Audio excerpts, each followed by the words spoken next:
Saudações em Cristo Jesus. Nós vamos continuar os nossos estudos na Escola Bíblica Dominical. Já estamos na lição de número 4, uma lição que traz como tema a oração de Moisés, e orar é se comprometer.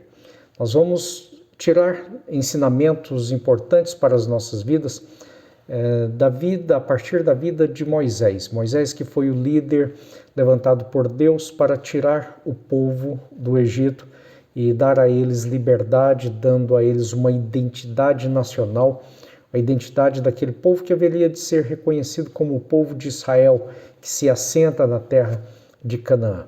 Inicialmente, Moisés se opõe a tirar o povo do Egito, se opõe a receber aquela missão de Deus, dizendo que ele não era a pessoa qualificada, adequada para aquela missão. Mas depois que ele assume, então, o encargo dado por Deus, nós vemos que Moisés estava altamente compromissado com aquele povo. Ele se comprometeu de tal forma que ele intercede pelo povo, colocando o pecado do povo como sendo o pecado seu também, de modo que ele se coloca como um grande intercessor. E nós temos que compreender que quando nós oramos por alguém, intercedendo, nós estamos então nos comprometendo com aquela causa. E nós devemos saber que a nossa oração, ela deve ser em razão desse compromisso que nós temos de ser luz e sal neste mundo.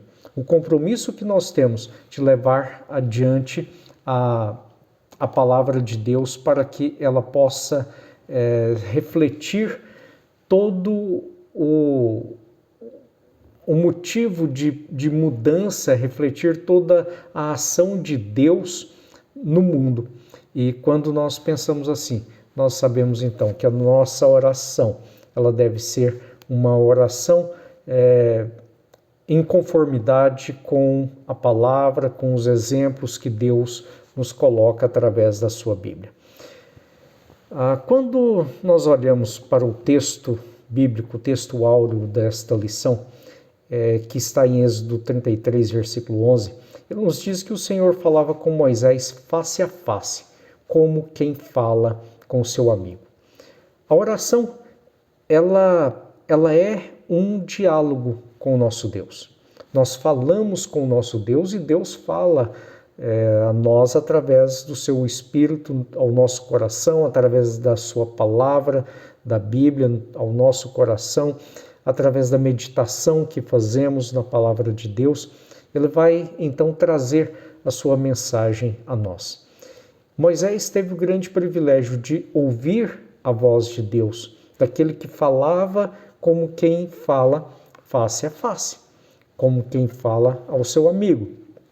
Mas nós também temos o privilégio de ouvir a voz de Deus através do seu Espírito.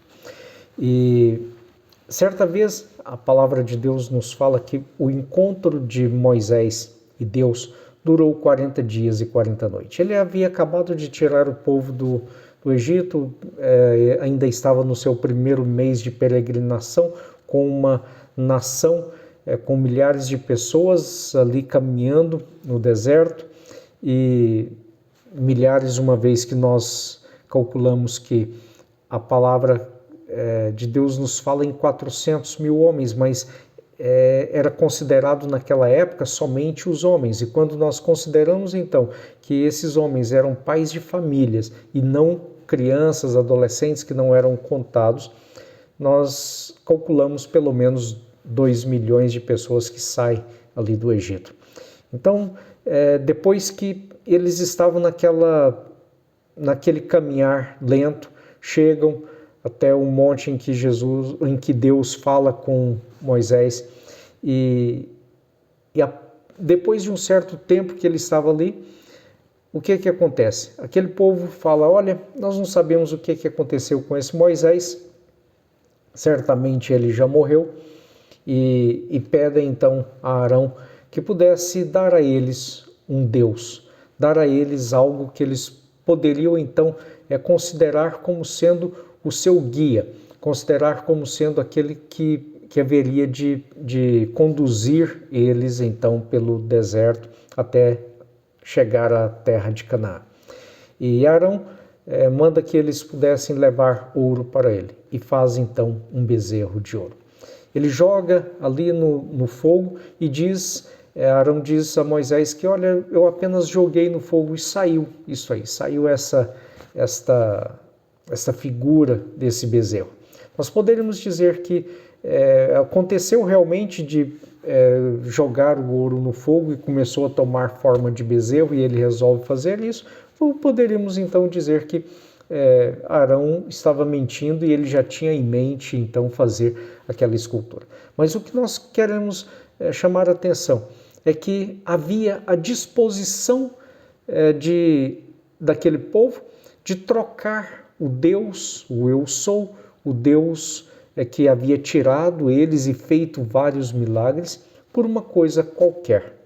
E nós não podemos fazer isso em nossas vidas, trocar o nosso Deus Criador por qualquer coisa que vá tomar a direção das nossas vidas. Deus é quem quer dar direção às nossas vidas e Ele quer fazer isso através da oração que passamos a ter com Ele, da nossa disposição de colocar todas as coisas na presença dEle, lançando sobre Deus as nossas ansiedades, conforme nos diz a palavra de Deus, porque Ele é quem tem cuidado de nós, Ele é quem pode fazer todas as coisas, Ele é quem tem planos bons a nosso respeito, Ele é quem pode mudar aquilo que vai contra os seus desígnios, a sua vontade. E Ele faz isso a partir do momento em que nós buscamos a Deus em oração, a partir do momento que estamos dispostos também a ouvir o que Ele tem para nos dizer. Se Deus falava com Moisés face a face, e hoje Ele não fala a nós face a face, não é por isso que Ele está em silêncio, que Ele deixa de falar, porque nós, conforme a promessa de Cristo Jesus, temos o seu Santo Espírito, que pode então nos guiar. E naquele período em que o povo havia permanecido ali no deserto, eles não suportaram a ausência de Deus, eles consideraram assim que havia uma ausência de Deus representado por um líder. Deus não quer que nós estejamos olhando e confiando para um homem como sendo o nosso líder, como sendo aquele que vai conduzir a nossa vida espiritual, as nossas decisões. O povo queria um líder que representasse Deus, mas Deus quer que nós mesmos nos empenhemos em buscar a Deus, que nós mesmos sejamos, conforme Pedro nos ensina, o povo sacerdotal.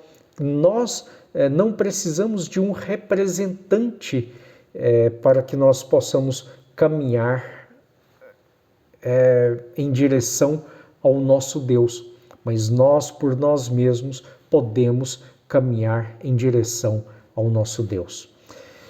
E isso não quer dizer que nós seremos então uma individualidade, vamos caminhar como indivíduos únicos sem nos ligar ao corpo.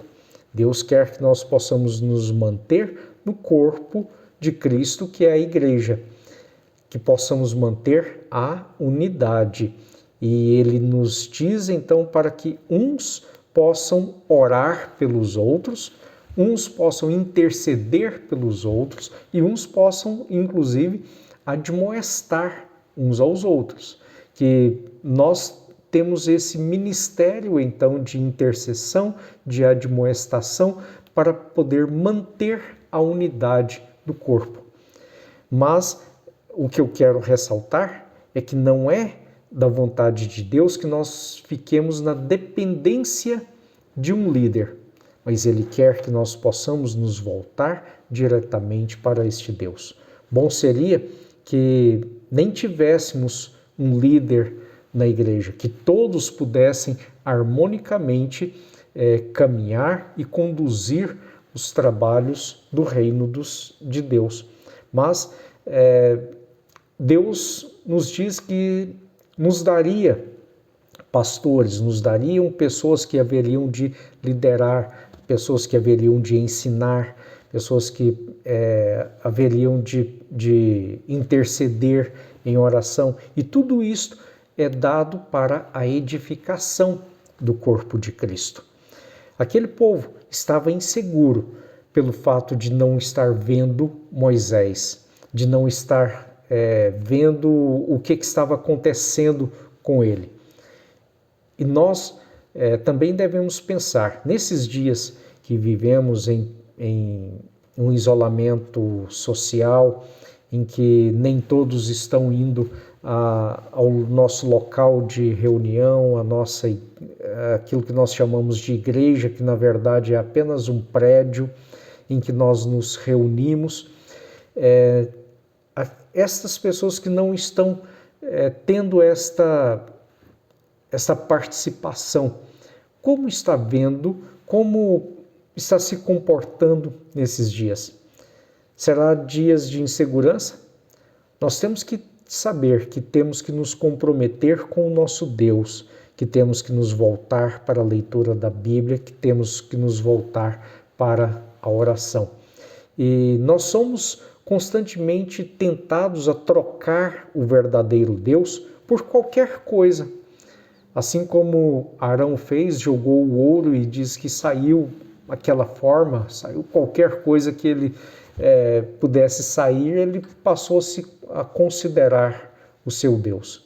E quantas vezes nós temos feito isso nas nossas vidas com aquilo que surge no nosso dia a dia, seja um programa de televisão que nos tira do centro de estudo da palavra de Deus, seja através de um objetivo que nós colocamos nas nossas vidas de agora então fazer um novo curso, de nos qualificar para uma nova profissão, e aquilo vai nos tirando então o tempo que antes estaria destinado ao nosso Deus.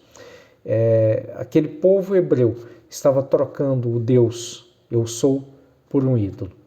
E muitas vezes na nossa modernidade nós trocamos o nosso Deus, a comunhão com Ele, o tempo nosso de oração, de estudo da palavra, por qualquer outra coisa neste mundo, que passa a ser mais importante do que esse tempo que nós deveríamos estar dedicando ao nosso Deus.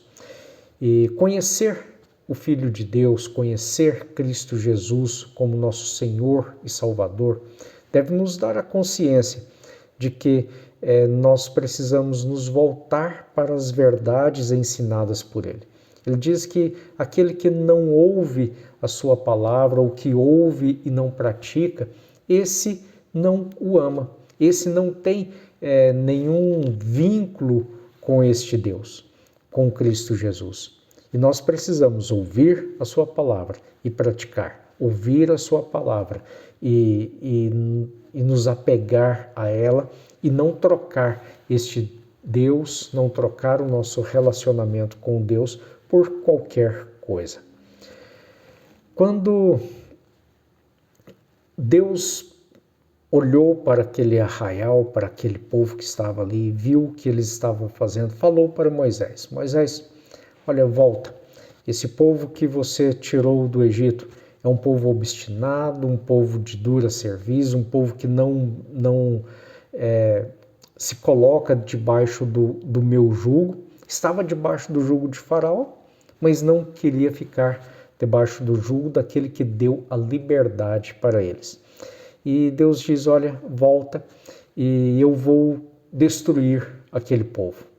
E Deus estava mandando Moisés voltar como sendo aquele que levaria juízo para o povo.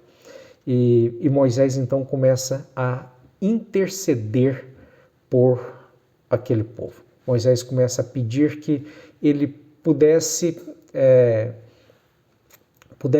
olhar com amor por aquele povo, mas não por amor àquele povo que estava transgredindo, que estava pecando. Ele pede para que ele pudesse olhar para a vida de Abraão, de Isaac, a vida de Jacó.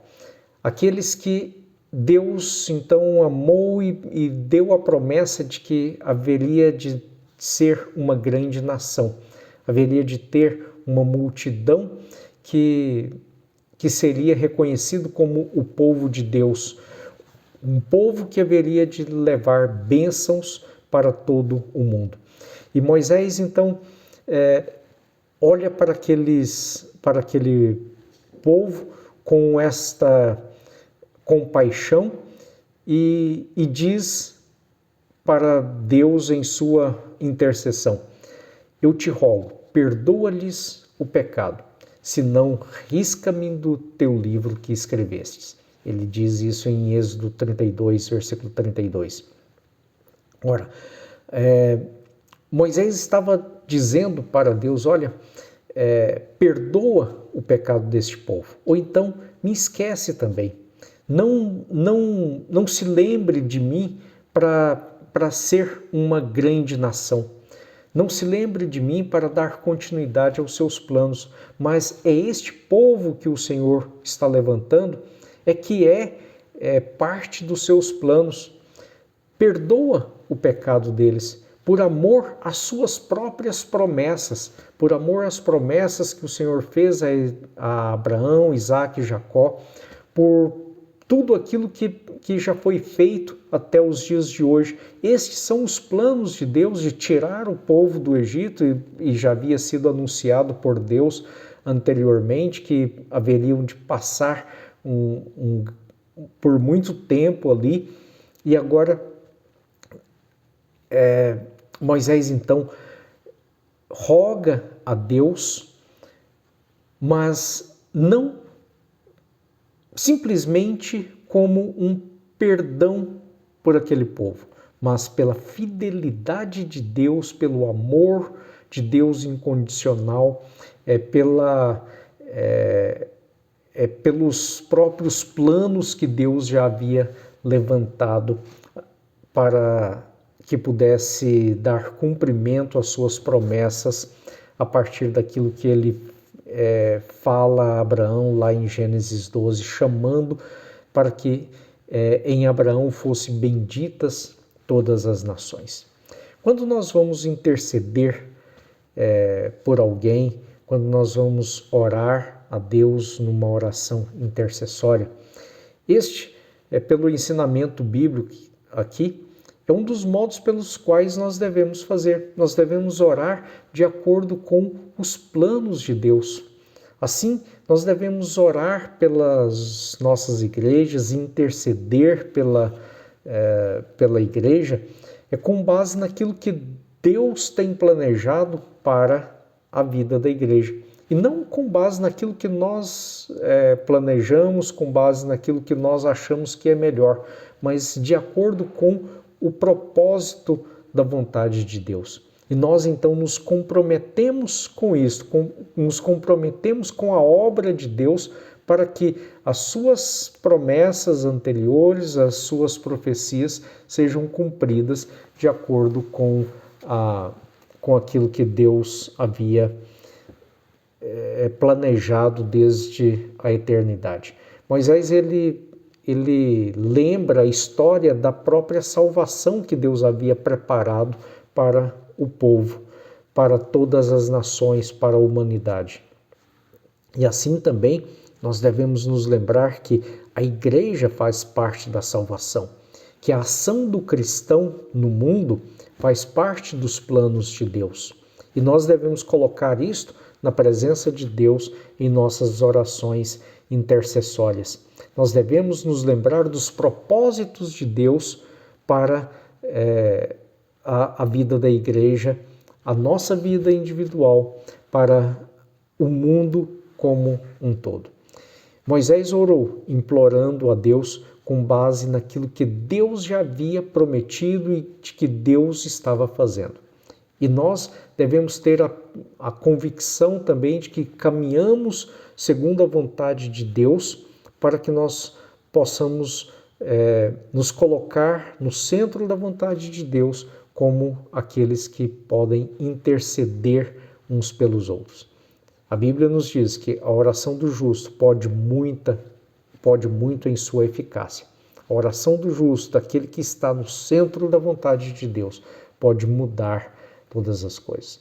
Em Romanos nós vemos que Jesus é o centro de todas as coisas, que Jesus é aquele que foi dado por Deus e Deus não poupou o seu próprio Filho e nos deu Jesus para que pudesse morrer no nosso lugar e para que pudesse, assim, nos resgatar e ser a nossa garantia para todas as coisas. Para ser a garantia pela qual nós temos de que nós alcançaremos as promessas de Deus, porque Deus deu a garantia que é Cristo Jesus e depois também o Espírito que habita em nós como sendo o penhor. E Jesus é o nosso intercessor. É Ele quem intercede por nós. É Ele quem está diante do Pai para nos justificar e para rogar por nós.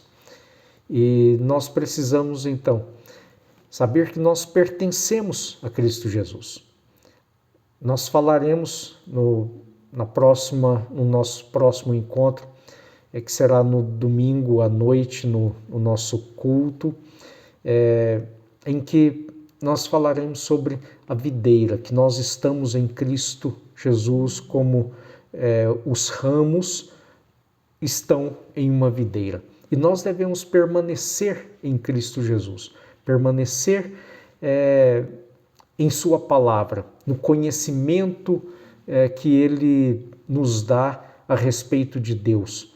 E devemos permanecer também em oração. E Ele então nos ensina que o motivo pelo qual nós podemos pedir no seu nome e seremos aceitos, porque Ele é a videira que Ele nos dá, que Deus nos dá, e Deus é o próprio agricultor. E nós somos ramos que deveremos estar em Cristo Jesus. E quando nós pensamos nisso, que pertencemos e permanecemos em Cristo Jesus e que Ele intercede por nós, nós sabemos então que nós devemos estar unidos a Cristo Jesus. E com o compromisso de poder interceder uns pelos outros, de assumir o risco de nos identificar com o pecado do povo, assim como Neemias fez. O pecado da nação, Neemias, quando chegou e viu o pecado da nação, ele ora, dizendo: ó Deus, nós pecamos.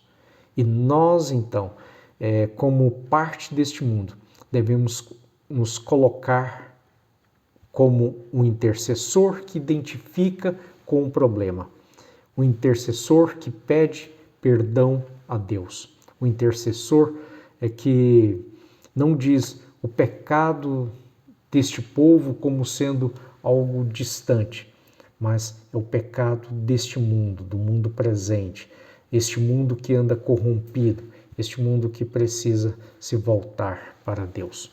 Nós precisamos orar intercedendo pelo povo, orar intercedendo pela nossa nação, orar intercedendo pelas autoridades, pelos governantes. Há um grande erro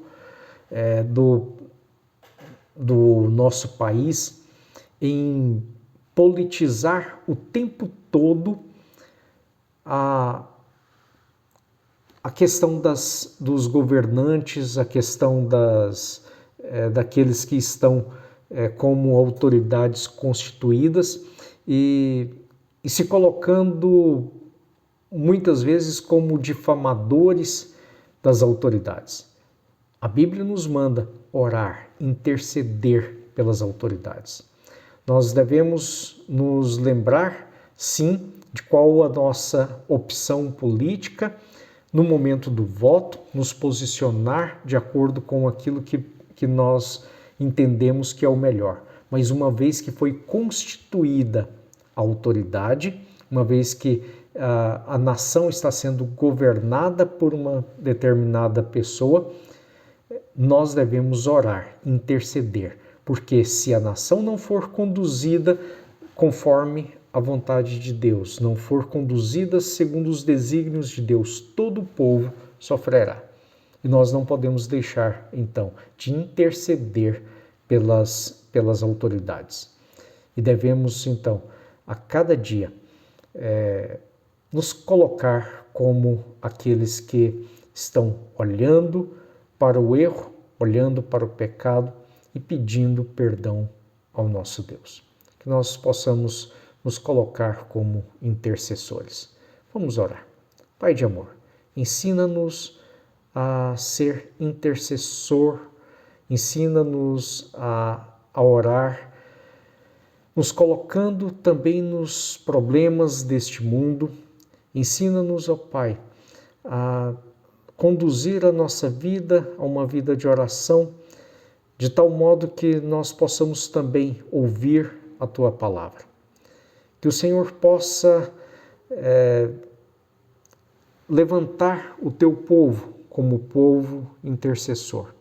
Que o Senhor possa dar a cada um de nós, os Teus filhos, a Tua igreja, o compromisso de estarmos sempre em oração. Que o Senhor possa guardar a nossa fé, a fé do Teu povo. É a nossa oração.